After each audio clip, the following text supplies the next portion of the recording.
दबंग बहू, दिल छू लेने वाली कहानी।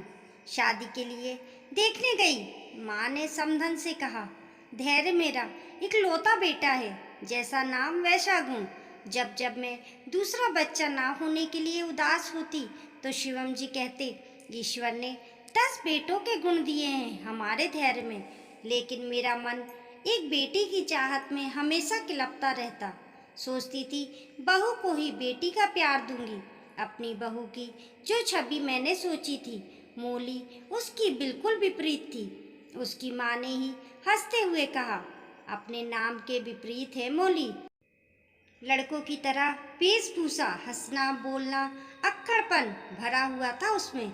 जाने धैर्य को क्या दिखा इसमें। जीन्स और टी शर्ट में आकर उसने हेलो आंटी कहा। मैंने भी प्रत्युत्तर में हेलो ही कहा। तभी उसकी माँ बोली, आंटी के पैर छुओ बेटा। उसको असहज देखकर मैंने कह दिया, रहने दो बेटा, उसकी कोई ज़रूरत नहीं है।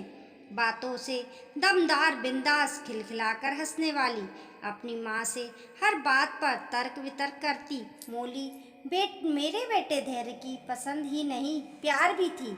शादी की रस्मों के बाद मोली हमारे घर आ गई और धैर्य मोली अपना हनीमून मनाकर वापस भी आ गए। अगले दिन से दोनों को ऑफिस जाना था। सुबह की नींद मुझे बहुत प्यारी थी। सोचती थी बहू आ जाएगी तो उसके हाथों की चाय पीकर अपने सुबह की शुरुआत करूंगी। लेकिन मोली को देखकर मैंने अपना ये सपना भुला दिया और सुबह 6 बजे का अलार्म लगाकर सो गई। पूजा की घंटियां सुन मेरी नींद खुली। अभी 6 भी नहीं बजे थे। बाहर निकलकर देखा, मोली आरती की थाल लिए पूरे घर में घूम रही थी। मुझे लगा मैं सपना देख रही हूँ।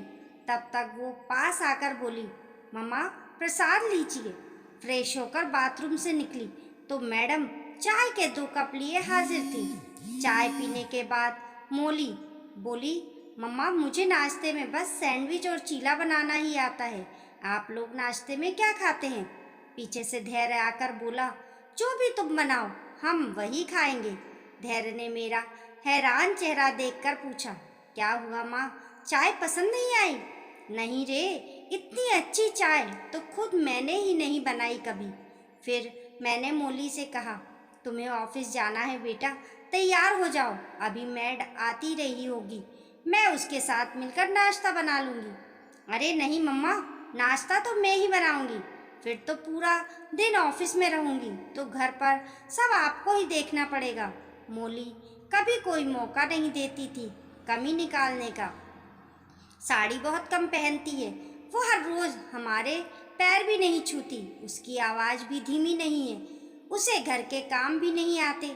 रोटी तो भारत के नक्शे जैसी बनाती है और जब गुस्साती है तो उफ, पूछिए ही मत। वो एक आदर्श बहू की छवि से बिल्कुल जुदा है, लेकिन ये कभी दूर हो सकती है। खुशियों को भी कभी कभी नज़र लग जाती है। सब कुछ बहुत अच्छा चल रहा था कि शिवम जी को हार्ट अटैक आ गया। मैं उन्हें आईसीयू के बाहर से देख घंटों रोती रहती। उस समय मेरी मोली ने मुझे सास से बेटी बना दिया।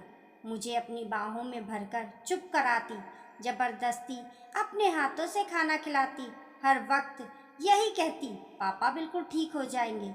हॉस्पिटल के बिल, दवाइयों का खर्चा इस तरह से देती जैसे उसके अपने पापा का इलाज हो रहा हो।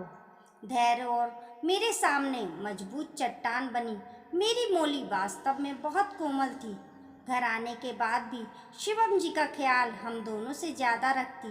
अपनी नई नवेली शादी के बावजूद देर रात तक हमारे साथ बैठी रहती।